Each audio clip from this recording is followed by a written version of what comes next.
Venez. Ce n'est pas là que je vous logerai. Et votre gîte ailleurs est par moi préparé. Je prétends en lieu sûr mettre votre personne. Me connaissez-vous?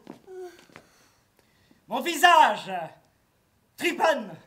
En cette occasion rend vos sens effrayés. Et c'est à contre-cœur qu'ici vous me voyez. Je trouble en ces projets l'amour qui vous possède. N'appelez point des dieux le galant à votre aide. Il est trop éloigné pour vous donner secours. Ah, si jeune encore, vous jouez de ces tours. Votre simplicité qui semble sans pareille demande si l'on fait les enfants par l'oreille. Et vous savez donner des rendez-vous la nuit et poursuivre un galant, vous évader sans bruit. Dis Dieu!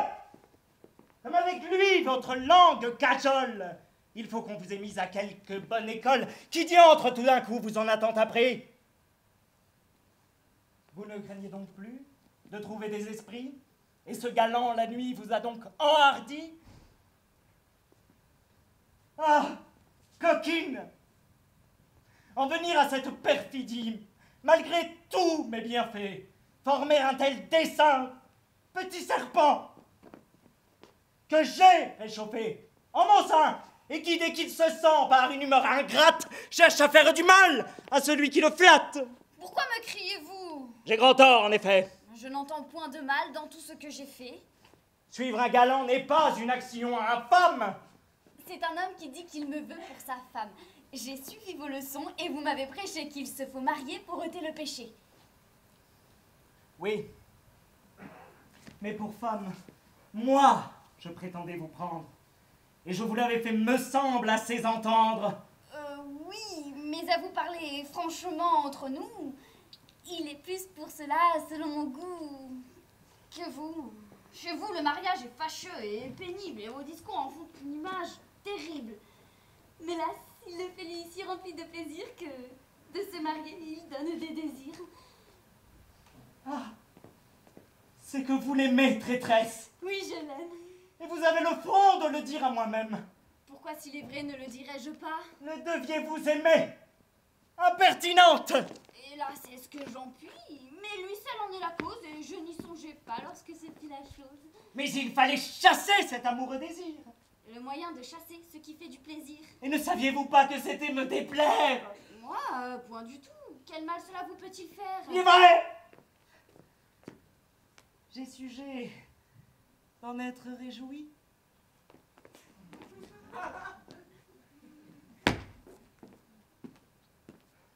Vous ne m'aimez donc pas à ce compte? Vous? Oui. Hélas, non. Comment non? Voulez-vous que je mente?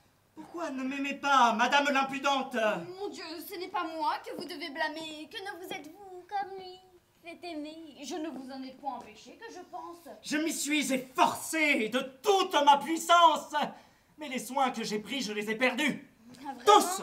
Il en sait donc là-dessus plus que vous. Car à se faire aimer, il n'a point eu de peine. Voyez comme résonne et répond la vilaine. Peste! Une précieuse en dirait-elle plus. Ah, je l'ai mal connue. Ou ma foi, là-dessus, une sotte en sait plus que le plus habile homme. Puisqu'en raisonnement votre esprit se consomme, la belle raisonneuse, est-ce qu'ainsi longtemps je vous aurai pour lui nourri à mes dépens? Non, il vous rendra tout, jusqu'au dernier double. À de certains mots, mon dépit redouble. Me rendra-t-il coquine avec tout son pouvoir les obligations que vous pouvez m'avoir? Je ne vous en ai pas d'aussi grande compense. N'est-ce rien que les soins d'élever votre enfance? Vous avez là-dedans bien opéré, vraiment, et m'avez fait en tout instruire joliment. Croit-on que je me flatte et qu'enfin dans ma tête je ne juge pas bien que je suis une bête?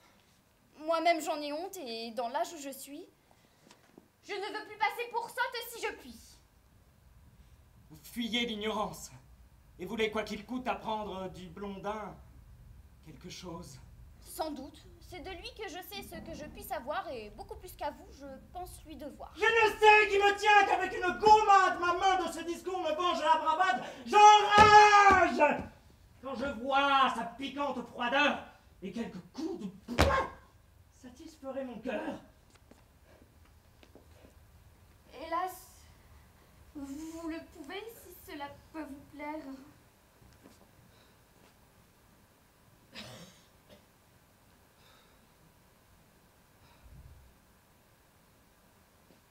Ce mot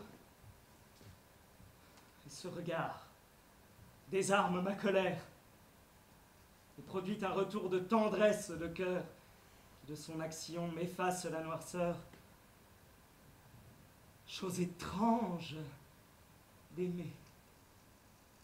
Et que, pour ces traîtresses, les hommes soient sujets à de telles faiblesses. Tout le monde connaît leur imperfection. Ce n'est qu'extravagance, qu'indiscrétion. Leur esprit est méchant et leur âme fragile. Il n'est rien de plus faible, rien de plus imbécile, rien de plus infidèle. Et malgré tout cela, dans le monde on fait tout pour ces animaux-là. Eh bien, faisons la paix. Va, petite traîtresse. Je te pardonne tout et te rends ma tendresse. Considère par là l'amour que j'ai pour toi, et me voyant si bon, en revanche, aime-moi.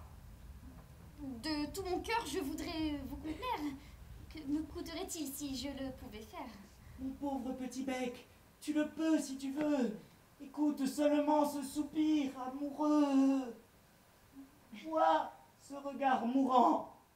Contemple ma personne. Et qu'il te se m'en veut. Et l'amour qu'il te donne, c'est quelque sort qu'il faut qu'il ait jeté sur toi. Et tu seras 100 fois plus heureuse avec moi. Ta forte passion est d'être brave et leste. Tu le seras toujours, va, je te le proteste. Sans cesse, nuit et jour, je te caresserai. Je te bouchonnerai, baiserai, mangerai. Tout comme tu voudras, tu pourras te conduire.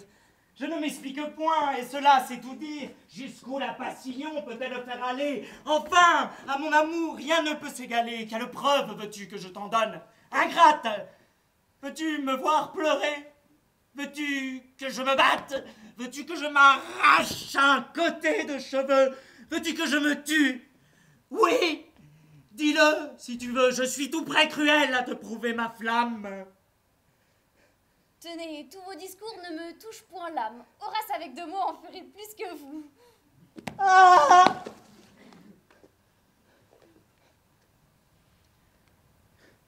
C'est trop me braver. Trop pousser mon cou. Je suivrai mon dessein. Bête, trop indocile, et vous dénicherez à l'instant de la ville. Vous rebutez mes vœux et me mettez à bout. Mais un cul de couvent me vengera de tout.